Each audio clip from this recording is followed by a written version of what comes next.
রঘুনাথগঞ্জ ১ নম্বর block Kanpur গ্রাম পঞ্চায়েত ইলেকট্রিকের কাজ করতে গিয়ে কানুপুর ভোল্লার মোড় ইলেকট্রিক শর্ট খেয়ে মৃত্যু হল মিঠুন দাসের। সোমবার দুপুর ১টা ১৫ নাগাদ কানুপুরে বেঙ্গল কমার্শিয়াল লাইনের কাজ চলে। সেই সময় কানেকশন ঠিক করার জন্য বলে ওঠে মিঠুন দাস। তার এই কারেন্ট থাকার কারণে মৃত্যু হয় যুবকের। যদিও মিঠুন দাসের সহকর্মীরা জানিয়েছেন সাংঘাতিক পরিমাণে কাজের চাপ এবং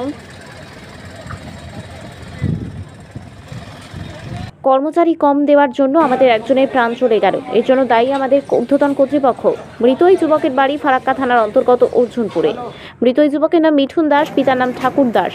তড়িঘড়ি ওই যুবককে কানুপুর ভোল্লার মোড় থেকে জঙ্গিপুর মহকুমা হাসপাতালে নিয়ে যাওয়া হয়। সেখানে চিকিৎসকরা তাকে মৃত করে পরিবার জুড়ে শোকের ছায়া। বাই প্রেসার দিচ্ছে কোম্পানি, মাথা ঠিক থাকে না, কারণ এতগুলো পাবলিকের ফোন, পাবলিক লাইন মরা থেকে মানে জন্ম থেকে মৃত্যু পর্যন্ত ইলেকট্রিকের প্রয়োজন।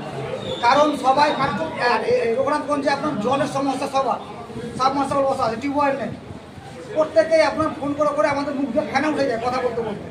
তার মধ্যে আমাকে যদি কাজ করতে হয় তা আমি কী করে দেখুন যে ডাইরেক্ট করেছে নাকি, মাথায় কাজ করেনি, ছেলে উঠে গেছে, উঠে গিয়ে শর্ট খেয়ে মারা গেছে।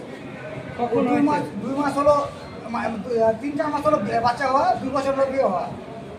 কখন হয়েছে ঘটনাটা? ঘটনাটা হয়েছে মোটামুটি 1:15। ওখানে কাজ ইউকো ব্যাংকের যে কারেন্ট কি বন্ধ ছিল না? কারেন্ট বন্ধ ছিল না বলতে আপনার 11,000 ডাইরেক্ট করা ছিল একটা, হ্যাঁ। সেটা আপনার 11,000কে অনেকবার জানানো হয়েছে। ওখানকার যিনি সভাপতি আছেন টিএমসি, উনি আমাদের সাহেবকে ছবি পাঠিয়েছে যে বারবার মানে উনার কানেকশনটাও আছে ওই ট্রান্সফর্মার থেকে, ওনাকে বারবার সাহেবকে জানিয়েছে, উপর মহলে জানিয়েছে। তারপরেও ডাইরেক্টটা কাজ মানে ঠিক করা হয়নি বলে আমাদের কর্মীর মৃত্যু হয়েছে। আচ্ছা, আমাদের মোবাইল ভ্যানে মিঠুন দাস, বাড়ি কোথায়? বাড়ি অর্জুনপুর, বাবার নাম ভবানীপুর অর্জুনপুর, বাবার নাম ঠাকুর দাস। বয়স কত? কোন থানা? 40 ফারাক্কা। 40 বয়স মোটামুটি 37 থেকে 40 হবে। তাহলে কি 11,000-এর গাফিলতিতে 37 মতো। জি, তাহলে কি 11,000-এর হ্যাঁ 11,000 গাফিলতি এবং আমাদের যে কোম্পানি তার প্রেসারের গাফিলতি, আমাদেরকে যে বাই প্রেসার। আমি বলি আমাদের বেঙ্গল কমার্শিয়াল। আপনার নাম? আমার নাম এমডি কাজীর রহমান স্যার। কালকে আমাদের সকালবেলাতে আমাদের গাড়িতে 5টা করে লোক দিয়েছে ডিপার্টমেন্ট। আমি সকালবেলাতে ডিউটিতে ছিলাম। আমি কালকে কোম্পানিকে বলেছি 2টো লোকে কাজ করা যাবে না গাড়িতে। আমাকে বললো যে দরকার হলে গাড়ি আমি রাখবো না, আমি মোটর সাইকেলে কাজ করাবো। আমি বললাম ঠিক আছে, সেটাই হবে। আমি 3টে লোক ছাড়া গাড়িতে কাজ করতে পারবো না। হিসাব মতন গাড়িতে 5টা লোক থাকার দরকার। কন্ট্রাক্টর ভাই প্রেসার দিয়ে আমাকে বললো ঠিক আছে, তুমি যখন এই কথা বললা তুমি বিকেল শিফটে ডিউটি করবে।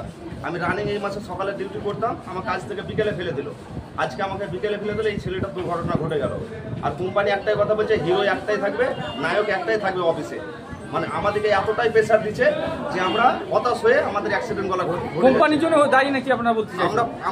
আমরা বলতে চাইছি যেটা যে পুরো কোম্পানি দায়ী। সাহেবকে বারবার রিপোর্ট করেছি, বেঙ্গল কমার্শিয়াল। এখন কি চাইছে? এখন চাইছি আমাদের যে ক্ষতিটা হলো, এত বড় জীবনটা চলে গেল, কি জীবন ফেরত দিতে পারবে? আমরা এর শাস্তি চাই, অফিস ব্যবস্থা করুক। কোন জায়গায় ঘটনাটি ঘটেছে? ভোলার মোড়, কানপুর ভোলার মোড়। ইউকো ব্যাংকের ট্রান্সফার। নাম কি? মিঠুন দাস। বাড়ি কোথায়? অর্জুনপুর। আপনার নাম? আমার নাম তুষার কোনাই। বয়স কত হবে? 40 হবে মোটামুটি। আপনাদের একজন সহকর্মীর মৃত্যু হলো, কতটা আতঙ্কিত হয়েছে? আমরা প্রচুর আতঙ্কিত আছি। আমরা ভাবছি আর কাজ করতে পারবো কিনা, কারণ আমাদেরকে যেভাবে সাহেবেরা বা কন্ট্রাক্টররা যেভাবে প্রেসার দেয় তাতে আমাদের কিছু থাকবে না। আজকে যে ছেলেটা বি সাহেবের গাফিলতি আছে, এটা আছে এসএম সাহেবের গাফিলতি আছে। তুষার কোনাই। আপনি কি কাজ? আপনি কি? আমি ওনার সাথে কাজ করি। আমার নাম আরেকটা নাম আছে সন্তোষ কোনাই। তো বারে বারে এই ঘটনা ঘটছে, তা আপনারা কি বলবেন? আমরা কি বলবো, আমাদের যাতে সুব্যবস্থা হয়, আমরা যাতে ভালোভাবে কাজ করতে পারি। আপনাকে যে আমরা করলাম, ভিডিও করলাম, হ্যাঁ ছাড়লেন, একেতে আমাদের বেতন পরিকাঠামো বুঝতে পারছেন কত টাকা নুনান্তে পান্তা ফেরায়, হ্যাঁ। আমাদের কোনো ছেলে মেয়েকে পোশাক পরিচ্ছন্ন বা ভালো স্কুলে পড়াশোনার ক্ষমতা নেই, তার উপর একটা জাম চলে গেল। আমরা জাম দিয়ে ডিপার্টমেন্টের জন্য আমরা এত কিছু করছি, কেউ ডিপার্টমেন্ট আমাদের জন্য কিছু করছে না, দেখছে না। তার বেতন পরিকাঠামো দেখছে না, আমাদের সেফটি দেখছে। এই সাহেবদের কারণে আমাদের 6টা লাশ গেল এই সাপ্লাই থেকে। এখনো অব্দি সাহেবের কোনো মাথা টনক লড়ছে না যে আমার 6 জন গেল, এর আগে মরেছে 6 জন মারা গেছে এই অফিসে। মোটামুটি কারেন্ট কাজ করতে 2, 3, 4, 5টা এটা বিদ্যুতের কাজ করতে গিয়ে বিদ্যুতের কাজ সাপ্লাইয়ের অবস্থায় তারপরে কোনো অ্যাকশন নিচ্ছে না, কোনো অ্যাকশন নাই। আমাদেরকে ডিএম সাহেব আছে, এসএম সাহেব পুরো দায়ী। আমরা কাজ করছি, আমরা পেটের দায়ে কাজ করছি, কিছু বলতে এসে বলছে বেরিয়ে যাও কাজ থেকে। লোক ফিট করা আছে আমার। লোক ফিট করা আছে। এখন আপনারা কি চাইছেন? আমরা চাইছি এর রীতিমতো তদন্ত হোক এবং যার যে দায়ী এর জন্য তাদেরকে শাস্তি দরকার।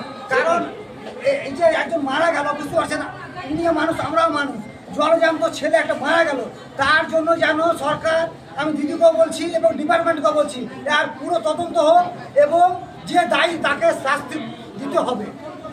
শাস্তি না দিলে আমরা কাজ করবো না, আমরা কাজ বন্ধ করে দেবো। আজকে থেকে আমরা কাজ বন্ধ রাখবো। আজ থেকে কাজ বন্ধ।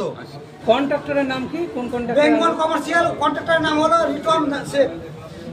আপনার নাম? আমার নাম এমডি কাজিরুল আনসারি। আপনি কি দায়িত্বে আছেন? আমি রঘুনাথগঞ্জ এলটি মোবাইল লাইনের সুপারভাইজার।